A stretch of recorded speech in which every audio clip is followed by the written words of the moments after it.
Marcos capítulo 10, quero ler do verso 17 ao 22, acompanhe na sua Bíblia. E pondo-se a caminho, correu para ele um homem, o qual se ajoelhou diante dele e lhe perguntou: Bom mestre, que farei para herdar a vida eterna? E Jesus lhe disse: Por que me chamas bom? Ninguém é bom, senão um, que é Deus. Tu sabes os mandamentos: não adulterarás, não matarás, não furtarás, não dirás falsos testemunhos, não defraudarás alguém, honra a teu pai e a tua mãe. Ele, porém, respondendo, lhe disse: Mestre, tudo isso guardei desde a minha mocidade. E Jesus, olhando para ele, o amou. Ele disse: Falta-te uma coisa. Vai e vende tudo quanto tens e dá aos pobres, e terás um tesouro no céu. E vem e segue-me. Mas ele, contrariado com essa palavra, retirou-se triste, porque possuía muitas propriedades. Podeis sentar. O Senhor Jesus havia acabado de lidar com um grupo de crianças. Agora ele ia lidar com um jovem. Quando as crianças reuniram em torno de Jesus, Jesus disse: Deixai os pequeninos e não os impeçais, não os estorveis de vir a mim, porque dos tais é o reino dos céus. Quanto ao seu encontro com esse jovem, lamentavelmente, ele vai terminar dizendo: quão difícil é para os que confiam nas riquezas entrar no reino de Deus. Existem 4 diagnósticos imediatos que nós podemos fazer neste encontro de Jesus. O primeiro diagnóstico, a Bíblia diz que ele era um jovem. Um jovem, naquele tempo, certamente deveria ter entre 20 a 35 anos. Segundo, é que ele era religioso, ele não era um perdido do mundo. Ele era um religioso que afirmava observar os mandamentos. Terceiro, a Bíblia diz que ele era muito rico. Muito rico. A Bíblia não é contra riquezas. Pelo contrário, as riquezas são dadas às vezes por Deus, muitas vezes como um presente, como uma dádiva de bondade divina a certas pessoas. A certas pessoas que sabem lidar com a riqueza. Outras, muitas vezes, não as têm, porque não sabem lidar com elas. Quarto diagnóstico imediato é que ele era uma pessoa importante. Lucas emprega o termo arcon, que foi traduzido por homem de posição, mas também foi traduzido por um príncipe. Tanto Mateus, Marcos e Lucas escreveram sobre esse encontro de Jesus com este rapaz. Então, arcon é uma palavra grega que traduz a uma posição elevada, um homem digno, de dignidade, um rapaz jovem, porém muito digno. Depois de fazermos esse rápido diagnóstico, nós vamos ver 4 atitudes deste rapaz com relação ao seu encontro com Jesus. A primeira atitude desse rapaz que ele demonstra é urgência. A Bíblia diz que ele correu ao encontro de Jesus, demonstrando que ele tinha urgência de algumas coisas. Segunda atitude é a atitude de necessidade. Como ele demonstrou que estava necessitando falar com Jesus. Depois de correr, a Bíblia diz que ele veio e se ajoelhou diante de Jesus, demonstrando a sua grande necessidade de conversar, de falar, de dizer ou perguntar alguma coisa que para ele era fundamentalmente importante para o Senhor. E a quarta atitude desse jovem foi uma atitude de expectativa. Como assim? Logo que ele chega e ajoelha, ele diz: bom mestre. bom mestre. A expectativa dele é que ele estava se encontrando com um homem bom. Se ele estava certo ou não, a gente vai aprendendo devagarzinho aqui na sequência. Depois de vermos os 4 diagnósticos e as 4 atitudes do jovem, eu quero mostrar para os irmãos 4 erros religiosos que a maioria dos homens cometem e que ele também cometeu. Primeiro, ele acreditava que o homem era bom intrinsecamente. Ele acreditava que era possível ser bom em si mesmo. Então, quando ele declara bom, que Jesus é bom, na realidade ele estava espelhando o que ele pensava também dele mesmo. Aquele rapaz, ele não conhecia a profundidade da revelação de Deus sobre a natureza humana. E por esta razão, porque ele estava falando algo, atribuindo algo a Jesus sem conhecer Jesus, então por essa razão Jesus não aceitou aquele elogio. Mais tarde o apóstolo Paulo vai ensinar sobre a depravação total do ser humano. Paulo vai escrever: todos se extraviaram e juntamente se fizeram inúteis, não há quem faça o bem, não há nenhum só. Aquele rapaz não conhecia a verdade sobre a natureza humana. Jesus resumiu as doutrinas de Paulo todinha da depravação total nessa palavra, quando ele disse assim: não há nenhum bom só, senão Deus. Nós sabemos que Jesus é Deus, mas aquele rapaz não sabia. E por isso Jesus não aceita o elogio, porque ele está vendo Jesus como mais um ser humano, que na mente dele podia ser bom em si mesmo. Jesus disse: não, um homem não pode ser bom em si mesmo. Por causa do egoísmo, por causa do pecado, até o que é bom que a gente faz é ruim. Se for apurar as bondades que nós demonstramos ter, se nós formos apurar aquilo na raiz, vamos descobrir que existe a raiz do egoísmo, existe a raiz da troca, a pessoa está dando porque quer depois receber de volta. Existe a raiz da ostentação, está dando porque tem alguém observando. Tem a raiz da própria consciência, em que ele dá não para o bem do outro, mas para o bem dele mesmo, para ele se sentir confortável com uma consciência que ele tem, que é ruim, que é má, mas ele quer de alguma forma acomodar isso dentro dele mesmo. Então, até o que é bom que os homens tentam fazer são motivados, têm motivações erradas.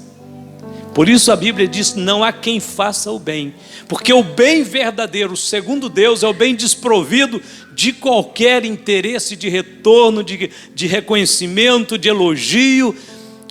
É o bem que a pessoa faz porque ela tem uma natureza boa, verdadeiramente, sem qualquer busca ou qualquer interesse pessoal. Mas os homens não têm essa natureza, só Deus. Segundo erro religioso que este rapaz cometia, carregava consigo, é que ele acreditava que era possível ser salvo por obras humanas. Ele diz assim: bom mestre, que farei para herdar a vida eterna? Não tem nenhum bem que nós possamos fazer, veja bem, porque não podemos fazer o bem de verdade, na profundidade do que é bem, do que é verdadeiro, do que é honesto, do que é justo, nós não podemos fazer. Tudo que nós fazemos vai carregado com uma marca do pecado. Então ele não é perfeito. E já no Antigo Testamento o profeta Isaías profetizara: mas todos nós somos como o imundo, e todas as nossas justiças como o trapo da imundícia. Todos nós caímos como a folha, e as nossas culpas como um vento nos arrebatam. Isaías 64:6. Acreditar que se pode ser salvo por obras é antibíblico, porque a Bíblia diz que pela graça sois salvos, por meio da fé. Isso não vem de vós, nem a fé que você tem para crer na obra de Cristo não é sua. Esta é a fé que Deus plantou no seu coração. É Ele o autor e consumador dessa fé. Eu não posso dizer a minha fé, eu sou um homem de grande fé. Pela misericórdia de Deus, Deus tem dado fé ao meu coração suficiente para me sustentar nele, para segurar nele, para confiar nele. Mas esta fé é por Ele. A fé que é por Ele. Nem a fé que nos leva à graça, que nos dá o favor, não é nossa, é de Deus para nós. E por isso nós louvamos a Deus continuamente, porque Deus nos escolheu para plantar em nós essa fé, para nos unir a Ele, para nos aproximar dEle. Então o apóstolo diz: porque pela graça sois salvos por meio da fé, isso não vem de vós, é dom de Deus. Quando aquele jovem diz que bem farei para herdar a vida eterna, Jesus vai mencionar os mandamentos, porque se algum homem quer tentar, pelo menos tentar, ser salvo pelas suas obras, então ele tem que guardar todos os mandamentos da lei de Deus. E é claro que isso não é possível. E até porque a lei não foi dada para te salvar, a lei foi dada para te mostrar que você precisa de um Salvador, que você não pode ser o seu Salvador, e os seus esforços são inúteis, e as suas obras imperfeitas, e todo esforço que você empregar será vão. Você só tem uma alternativa: confiar naquele que fez uma obra perfeita de salvação por nós na cruz. Isso é muito maravilhoso. Terceiro erro religioso do rapaz: ele acreditava que era um guardador da lei, quando não era. Jesus disse assim: tu sabes os mandamentos. Então Jesus teve a revelação ali de que ele era um religioso, uma pessoa que lidava com os preceitos da lei, com a religião judaica, que frequentava uma sinagoga, que tinha talvez uma família de uma origem, de uma raiz bastante religiosa. Então ele diz: tu sabes os mandamentos, e o Senhor cita alguns mandamentos, a segunda tábua da lei de Moisés. Na primeira é mais relacionamentos entre o homem e Deus. Aqui ele cita mandamentos em que o homem relaciona com o seu próximo e precisa de observar esses mandamentos. Esses mandamentos que Jesus menciona aqui, não são todos então, são os que são mais observáveis, mais fáceis de medir, nós medirmos se estamos cumprindo eles ou não. Os outros são subjetivos, porque entre o homem e Deus, aí é bem mais difícil medir. Então o Senhor diz assim: não adulterarás, não matarás, não furtarás, não dirás falsos testemunhos, não defraudarás alguém, honra teu pai e a tua mãe. E o rapaz diz o seguinte: mestre, tudo isso guardei desde a minha mocidade. Ele acreditava que era um guardador da lei, mas não era.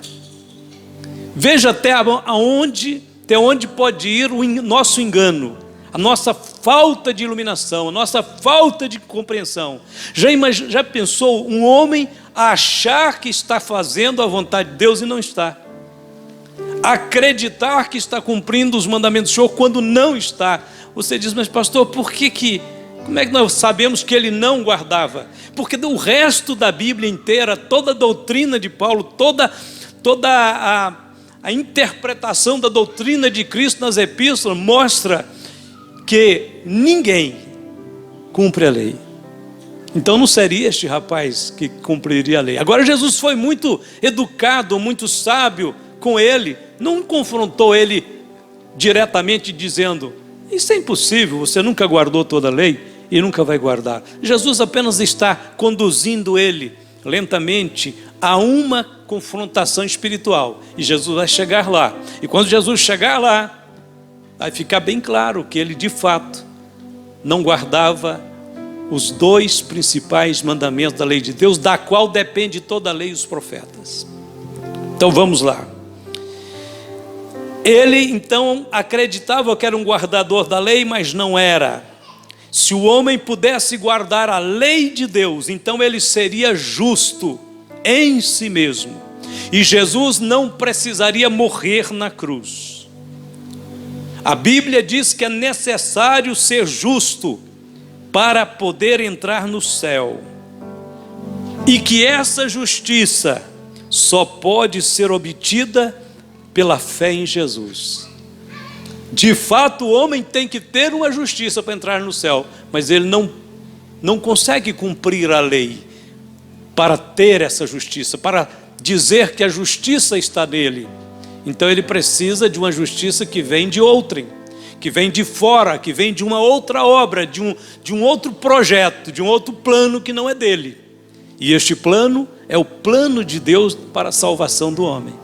Este é o grande plano que Deus elaborou desde a fundação do mundo, em que Jesus Cristo se tornou o Cordeiro morto desde a fundação do mundo, porque o homem viria transgredir, pecar, cair, adotar, a receber, ter essa natureza perversa, ruim, e Deus, sabendo disso tudo, preparou o plano da salvação. E no plano da salvação, Cristo é o centro. O cristianismo é Cristo. Cristianismo não é uma igreja, cristianismo não são hinos, cristianismo não é nem muito menos uma palavra escrita. Cristianismo é Cristo. Se você não tem Cristo, você pode ter uma Bíblia, você pode ter uma porção de cântico que você já aprendeu, mas se você não tem Cristo, você não é cristão. Cristo, só Ele salva, só Ele perdoa, em nenhum outro a salvação, porque também debaixo do céu, nenhum outro nome é dado dentre os homens, pelo qual devamos ser salvos. É necessário ser justo para entrar no céu, porém essa justiça só pode ser obtida pela fé em Jesus Cristo. Mas agora se manifestou sem a lei a justiça de Deus, tendo o testemunho da lei e dos profetas, isto é, a justiça de Deus pela fé em Jesus Cristo para todos e sobre todos os que creem, porque não há diferença, porque todos pecaram e destituídos estão da glória de Deus. Então o Senhor encerrou tudo debaixo do pecado, para com todos usar de misericórdia. Assim como a morte entrou pelo homem, e o pecado e a morte por causa da queda, a Bíblia diz também por um homem Deus enviou a salvação, o perdão, a justificação. Jesus Cristo veio para salvar a todos. Assim como todos morrem em Adão, todos serão vivificados em Cristo. E quarta atitude do rapaz, ele pensava que ser rico era possuir bens terrenos, quando não era também. Quando Jesus o confrontou com a necessidade de confiar totalmente em Deus, ele demonstrou a sua completa ignorância quanto ao conhecimento da verdadeira riqueza que pode assegurar a posse da vida eterna. Jesus não ficava dizendo que todos os ricos tinham que despojar de suas riquezas. Não. Muitos ricos foram crentes fiéis na Bíblia. Abraão, Jó, Salomão, Davi e muitos outros homens. Todavia, aprenda uma coisa: Jesus exigirá de você e de mim que nós despojemos de qualquer coisa que nós venhamos confiar e que poderá nos impedir de entrar no céu. No caso daquele jovem era a sua riqueza. No caso seu e meu pode ser outras coisas. Depois que Jesus conversou com esse jovem, os apóstolos ficaram encabulados, porque na realidade esse jovem vai embora, vai perder a grande oportunidade de ter a vida eterna. E quando aquele jovem vai embora, os apóstolos chegam e dizem: Senhor, mas se esta é a condição do homem, é impossível salvar-se. Jesus disse: sim, para o homem é impossível, mas para Deus tudo é possível. E os apóstolos ainda ficam pensativos e voltam a perguntar: Senhor, mas e nós que deixamos tudo para seguir o Senhor? E a gente sempre brinca, né? Aquele rapaz tinha um patrimônio de bilhões, valeria hoje bilhões de dólares. Qual era o patrimônio que Pedro, Tiago e João tinham, né? Ele disse: nós deixamos tudo. O patrimônio de Pedro era uma canoa, uma redinha velha, costurada, já remendada. Mas Jesus não censura Pedro. Ele diz: Pedro, Senhor, nós que deixamos tudo para te seguir, o que vamos receber? Jesus disse: vocês que têm deixado casa, pai, irmãos, amigos, vocês que têm deixado tudo por amor de mim e do Evangelho, recebereis nesta vida 100 vezes mais no porvir a vida eterna. Não importa se o que você tem que deixar é uma fazenda, é uma riqueza, é um patrimônio milionário, ou se é uma rede velha furada, uma canoa velha, se você tem que deixar alguma coisa, qualquer coisa que te atrapalhe, qualquer coisa que se fique na frente entre você e Deus, que você fique confiando mais do que em Deus, tem que ser removido, tem que ser tirado, tem que ser despojado. Ele não disse isso para todos os ricos, como eu já mencionei, mas ele vai dizer para todo e qualquer ser humano que aquilo que impede ele de confiar só em Deus tem que ser tirado, tem que ser lançado fora, tem que ser despojado. E a Bíblia diz que antes que Jesus falasse essas palavras, aconteceu uma coisa especial que Marcos chama atenção para ela.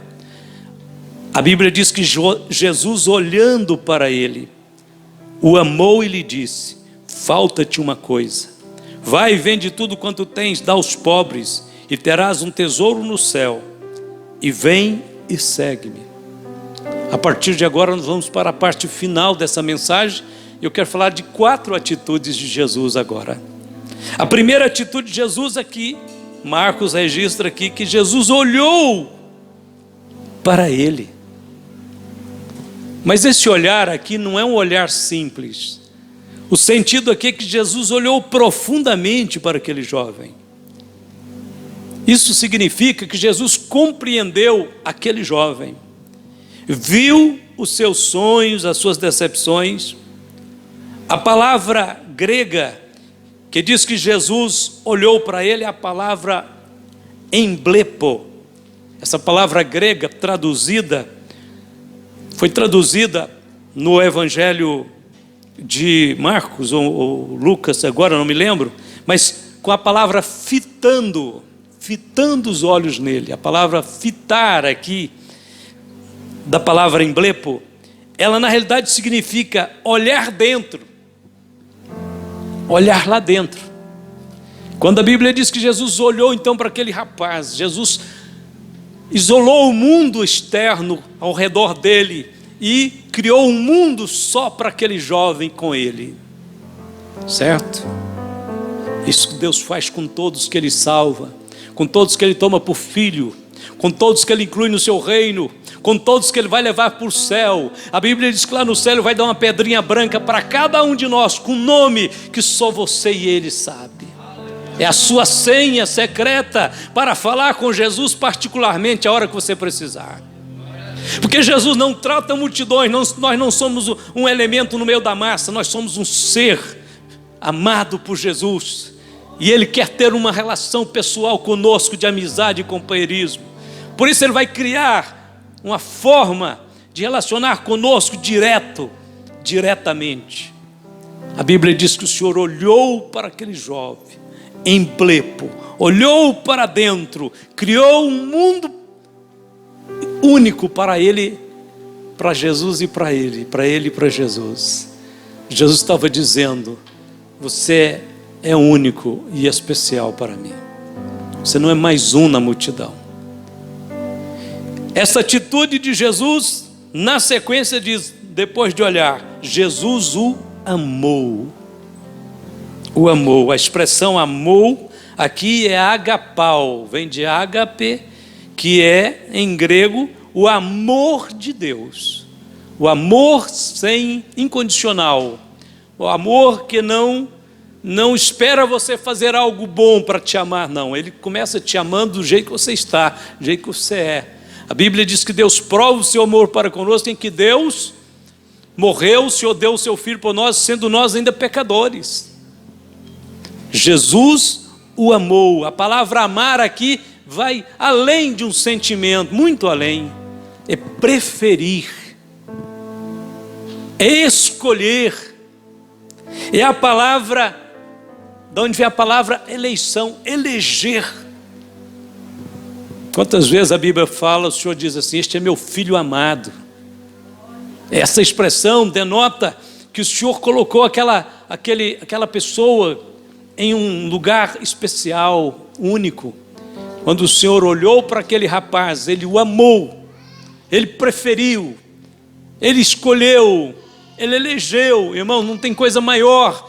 Se você levantar amanhã de manhã e quer ter um dia em que pode o inferno inteiro levantar, que você vai vencer aquele dia, é você levantar e dizer: eu sou um escolhido de Deus, sou uma escolhida de Deus. Deus me elegeu para a salvação, para o céu, para a vida eterna. Quem me elegeu foi Deus.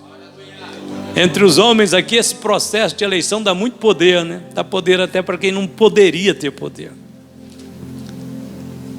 Mas quando é Deus que elege, aí não é apenas um pouco de poder, é todo o poder. O Senhor nos elegeu, o Senhor nos escolheu, o Senhor nos preferiu. Primeiro, Jesus olha profundamente. Segunda atitude, Jesus o ama. Terceiro, Jesus falou àquele jovem. Disse-lhe Jesus: se queres ser perfeito, vai e vende tudo quanto tens, dá aos pobres e terás um tesouro no céu, e vem, segue-me. Linda essa palavra é muito forte, muito grande. Se queres ser perfeito. As concepções daquele jovem estavam tudo errado, os seus valores estavam todos trocados. Então Jesus disse o seguinte: você quer ser mesmo perfeito? É este o seu interesse, a sua busca? O seu grande ideal de vida é ser perfeito? E mais de uma vez eu lembro aos irmãos que somente os perfeitos vão morar no céu. Você fala: pastor, mas o que vai ser de mim então? O que vai acontecer comigo? Porque só os perfeitos? Sim. Só que esta perfeição, ela é te dada pela fé em Cristo Jesus. Essa só pode ser encontrada em Cristo. A lei não te dá ela. Suas boas intenções não produzem ela. Seus esforços pessoais não produzem ela. Suas orações não produzem esta perfeição. A leitura da Bíblia vai te ajudar a encontrar ela, mas você só vai encontrar ela quando você estiver em Cristo. Paulo diz assim: a quem anunciamos, admoestando a todo homem e ensinando a todo homem em toda sabedoria, para que apresentemos todo homem perfeito em Jesus Cristo. Você vai ter que estar em Cristo Jesus para se apresentar diante de Deus perfeito. Não chega lá no meu nome que você não entra.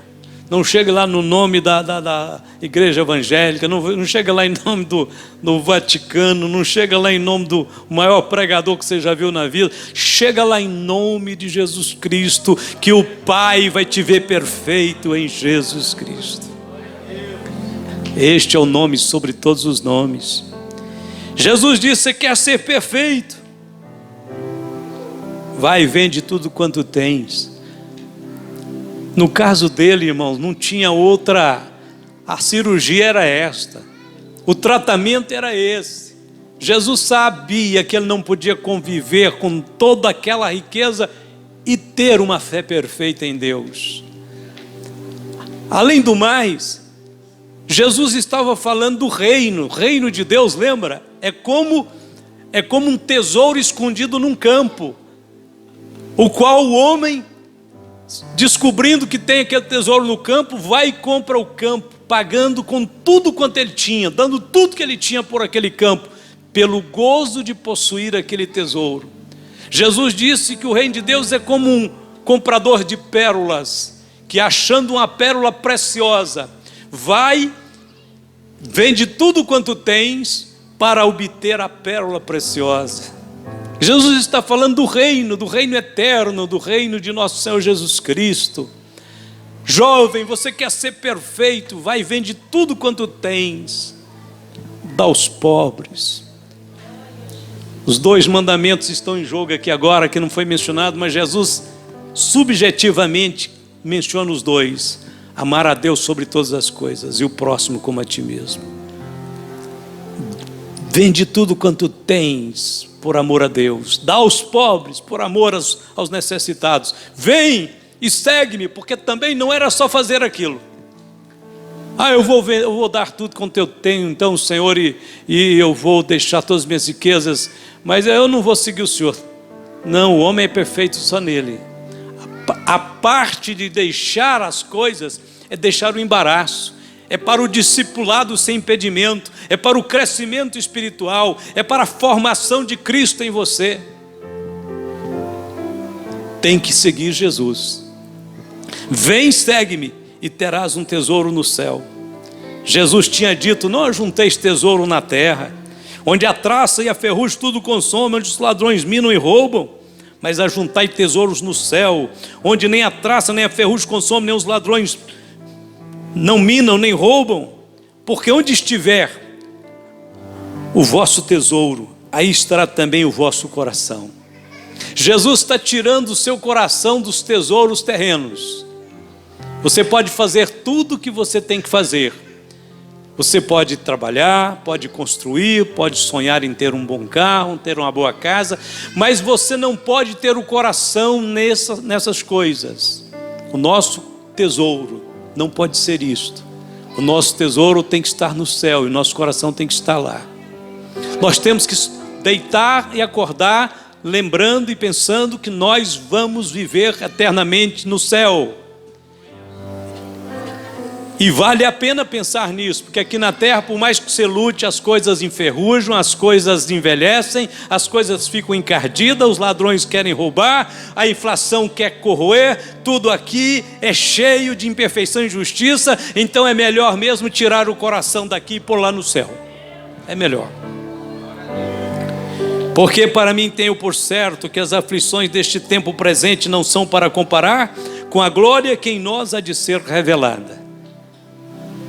A Bíblia diz a última coisa, porque depois que Jesus falou isto, a Bíblia diz que aquele jovem retirou-se triste, porque possuía muitas propriedades. Então Jesus, olhando ao redor, disse aos seus discípulos: quão dificilmente entrarão no reino dos céus os que têm riquezas. Depois ele explica um pouquinho mais detalhado, lá no verso seguinte, em Mateus 19.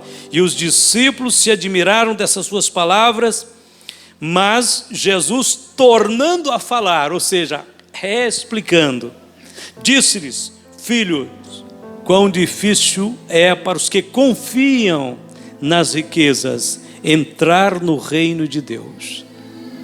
Concluindo, aquele rapaz, Jesus pediu que ele pegasse aquela riqueza, a fortuna dele, e desse aos necessitados. Aquelas riquezas daquele rapaz não podia comprar para ele, toda a riqueza dele, não podia comprar para ele 1 hora no céu, nem 1 hora. No entanto, daqui mais alguns dias, Jesus iria dar a vida por ele na cruz. Jesus ia ser pregado, os cravos, os espinhos, o sangue vertendo, o sangue derramado, lavando os pecados dos homens, dos pecadores, dos arrependidos, convertidos. E naquele dia, aquele rapaz teria não apenas 1 hora na eternidade, mas por causa do sangue de Jesus, teria toda a eternidade pela frente. Ele iria dar uma riqueza que não compraria nada, por uma recompensa que viria pelo sangue de Jesus eterna. Aí, nós chegamos à seguinte conclusão: a eternidade vai revelar aonde estava a verdadeira riqueza. Um encontro com Jesus, sem dúvida, vai mudar a sua vida, os seus valores e as suas escolhas. Com certeza, deve custar alguma coisa para toda pessoa que quer seguir a Cristo, há um custo. Você diz assim: mas pastor, há um custo para ser crente? Sim, há um custo para ser crente, mas não aceitar o desafio de Jesus pode te custar a própria vida. Portanto, pagar o custo do desafio cristão é melhor, porque não pagar esse custo, você poderá perder a própria vida. Jesus, quando nos convida para segui-lo, como fez com aquele jovem, ele não está planejando colocar nenhum fardo impossível de você carregar nas suas costas. Pelo contrário, Jesus disse: o meu fardo é leve, o meu jugo é suave. Andando com Jesus, aquele rapaz não teria a pressão, o medo da inflação, dos roubos, dos ladrões, dos problemas monetários, das quedas econômicas. Ele não teria problema nenhum. Por quê? Porque Jesus disse: eu o alimento, eu cuido dos pássaros, não cuidarei de vocês? Aquele rapaz viveria muito mais feliz, porque tem muita gente que acha que a felicidade é ter muito.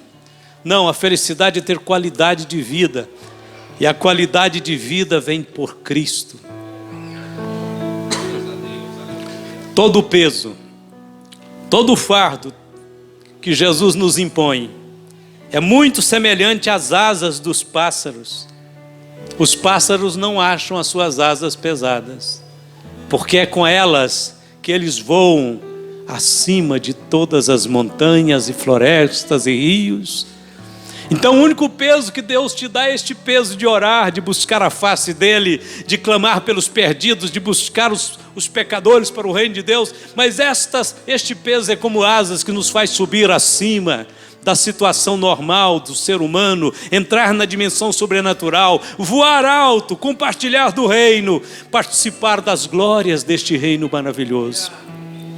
Quando Jesus nos chama para caminhar com Ele, é porque Ele já traçou um caminho de vitória. Ele disse: eu vim para que tenham vida e a tenham com abundância. Vamos ficar de pé, por favor.